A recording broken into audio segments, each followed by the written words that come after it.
A cigar could get you accepted by the Mafia or get you marked as a fraud, and there was no in-between. 5 brands put you on the inside. 3 exposed you instantly. 4 of the 5 are now dead, banned, or faked. And the cigars that took their place in your humidor are the 3 they would have spit on the floor. By the end of this, you will know which one you are. Number 8.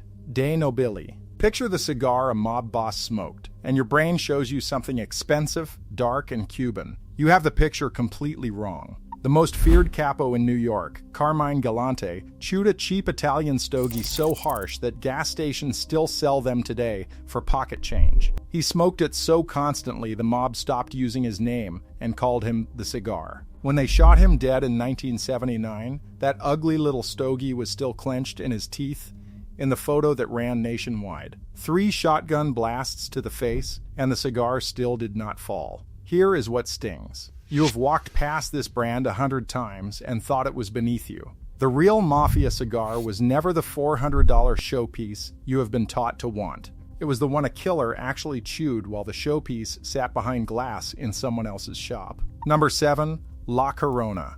There is exactly one cigar on this list that no amount of money can put in your hand, and this is it. At the height of Prohibition, Al Capone could light anything he wanted. And out of everything money could buy, La Corona is the one he kept burning. Then the Cuban embargo hit in 1962, the brand was cut off from America, and it simply died. Not discontinued, not rebranded, killed by a law, and buried for good. Think about what that means. Every other symbol of that world is still for sale. You can buy the suit, the car, the watch, the table by the window. But the actual cigar the most famous gangster in history chose is gone, permanently.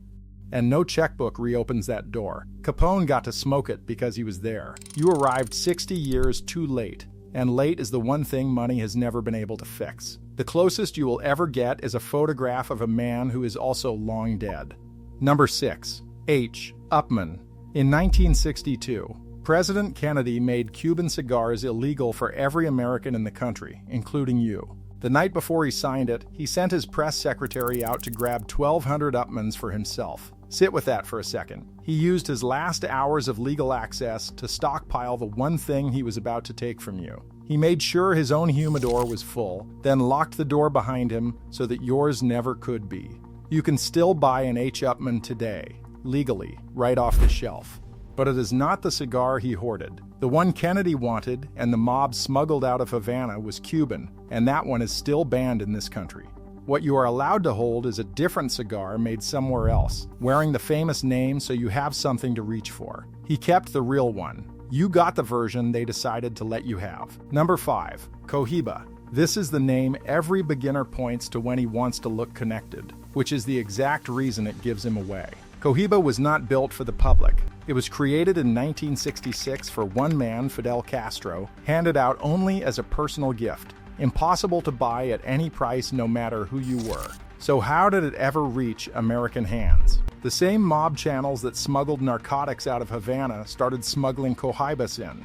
The same boats, the same bribes, the same killers. Laying one on the table was never about taste. It was proof you were plugged into a network the law had sealed shut to everyone else. That was the whole flex. Not the flavor, the access.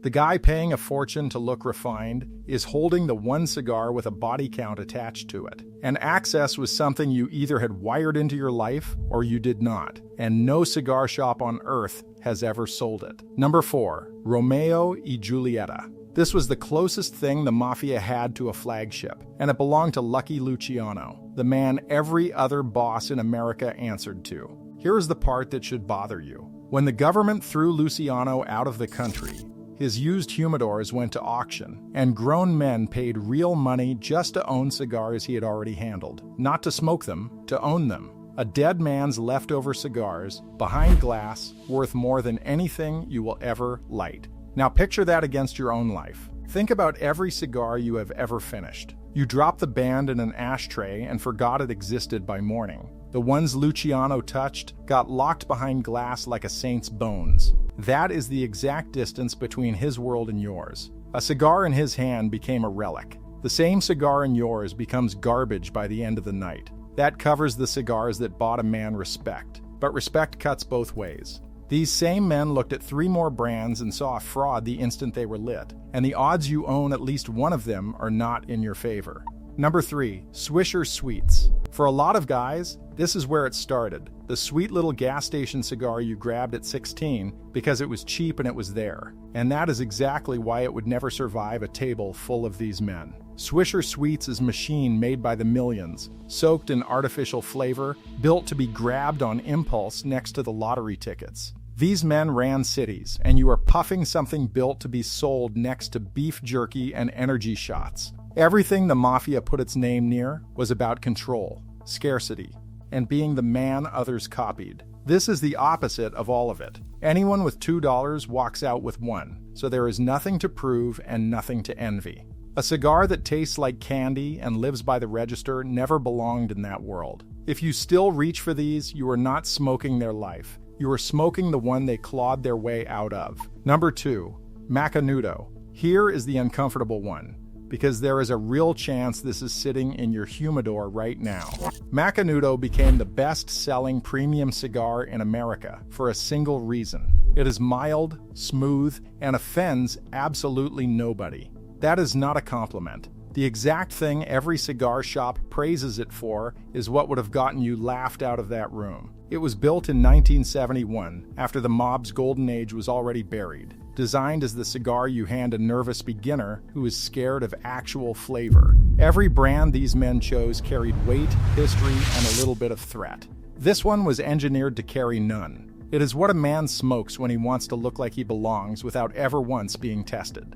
And a cigar built specifically so it can never challenge you says the quiet part out loud. The man holding it has never been challenged either. Number 1. Davidoff. This is the brand a man buys when he wants to look rich, and it is the one every one of these bosses would have walked straight past. Davidoff is sterile Swiss luxury, polished, costly, and completely safe. It was started by a Geneva businessman and finished in a spotless Dominican factory, long after the world that gave these cigars their meaning had been burned to the ground. There is no blood in it, no smuggling route, no boss who staked his name on it. It is a price tag pretending to be a pedigree. It is the cigar version of buying a family crest off the internet. Zino Davidoff was a shopkeeper, not a gangster, and it shows in every inch of it. The Mafia never bought status off a shelf. They were the status, and they could smell a man trying to buy what he had not earned from across the room.